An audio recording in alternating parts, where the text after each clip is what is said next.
Bato, c'est Sboob Attitude. Donc aujourd'hui, on va parler de comment farm des DS sur Dokkan Battles.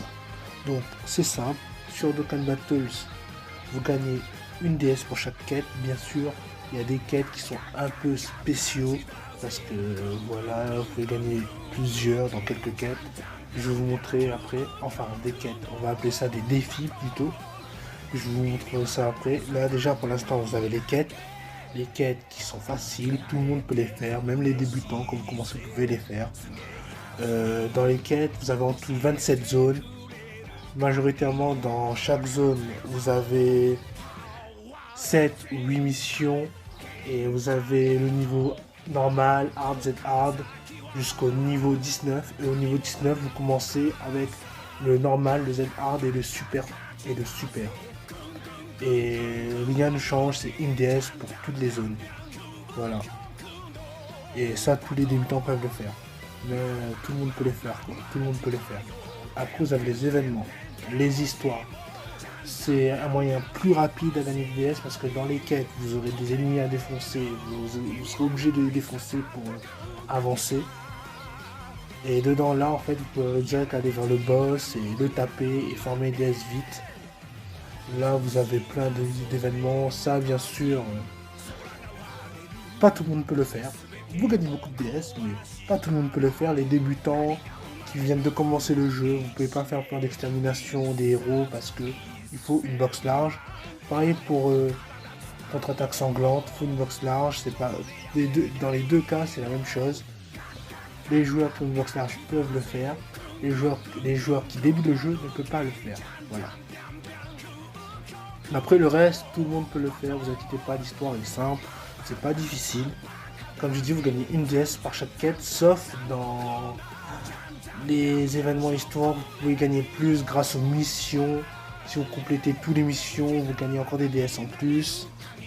Ça, vous stockez des DS et c'est bien. Après, vous avez aussi les préparations, ou dans certaines préparations, vous gagnez des DS, dans d'autres, vous gagnez pas. J'ai oublié de dire aussi dans histoire.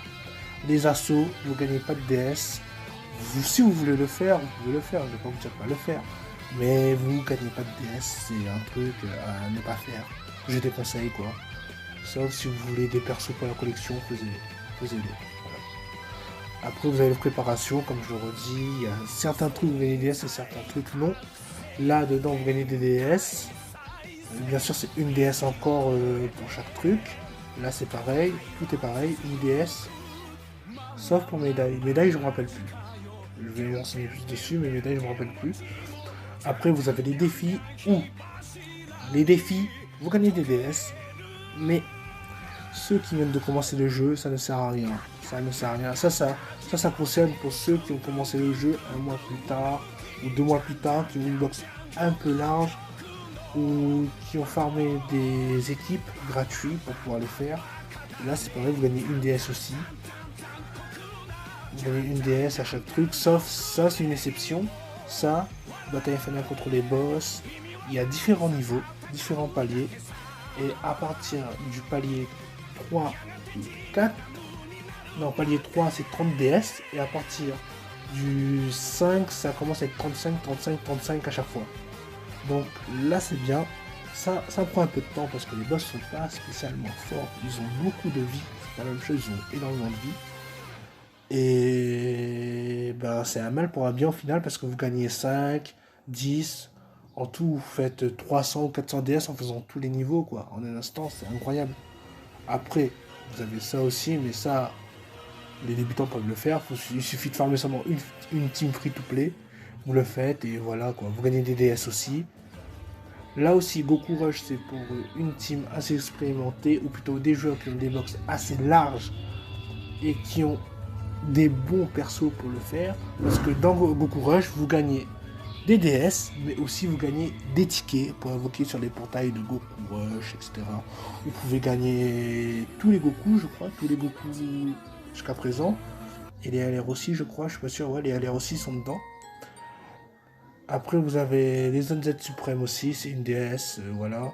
Et aussi vous avez dedans un truc pas mal, c'est Histoire sans fin. L'histoire sans fin qui donne aussi beaucoup de DS, enfin beaucoup. aux alentours de 20 ou 22 DS. Oui, il y a des boss à battre. Oui, c'est dur, mais quand vous le faites, vous gagnez 22 DS. On ne crie pas sur les DS, surtout quand on est gratuit, on ne crie pas sur les DS. On lui dit venez, venez les DS, venez. Après, vous avez les Battle Z, où tout le monde peut le faire, on va dire.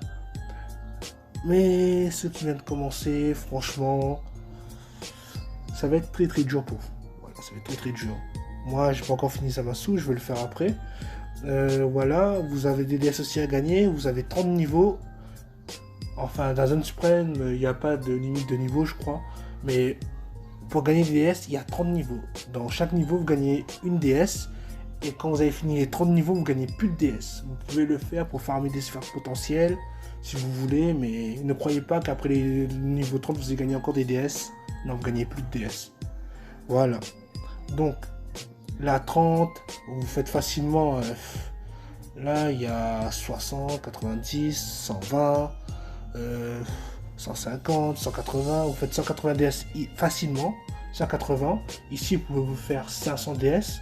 Donc en tout déjà vous avez 700 ou 800 DS en faisant ça. Plus les histoires vous avez 1000 ou 1200 DS. Plus les quêtes vous avez aux alentours de 2000 ou 2000 ou 1900 DS. Voilà. Alors c'est tout ce que j'avais à dire pour cette vidéo. Je reprécise. Pour les DS, il faut stocker. Surtout quand on est free to play, il ne faut pas dépenser dans n'importe quel portail. Les portails qui sont Legendary, Premium, c'est un truc que je déconseille, surtout s'il n'y a pas le taux doublé. Je déconseille d'invoquer. C'est mon avis à moi. Vous pouvez faire ce que vous voulez avec vos DS, hein, mais je vous déconseille quand même d'invoquer dessus. Et les nous, c'est plutôt les Dokkan Fest qui sont les plus importants pour nous. D'ailleurs, il y a 2 Dokkan Fest qui arrivent bientôt.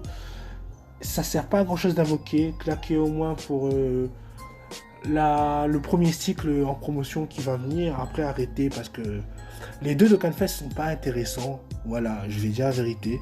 Le Goku SSJ de Ange, il est vraiment il est vraiment au paradis, tu vois. Il est perdu, il est dans le ciel. Et il y a le Majin Vegeta qui est pas mauvais. Et voilà, vous pouvez claquer au moins un cycle dessus pour essayer d'avoir quelques petits persos intéressants. Il y a le Vegeta SSJ KTLA, son coup SSJ KTLA dedans. Donc voilà, c'est grâce à ça d'ailleurs que le portail est pas mauvais. Donc vous pouvez claquer au moins pour un cycle, si vous voulez bien sûr. Et voilà. De base la vidéo c'était sujet de fin, mais je suis parti à la fin en mode voilà quoi. Bref. Allez les gars, je vous dis à la prochaine pour d'autres vidéos. À plus.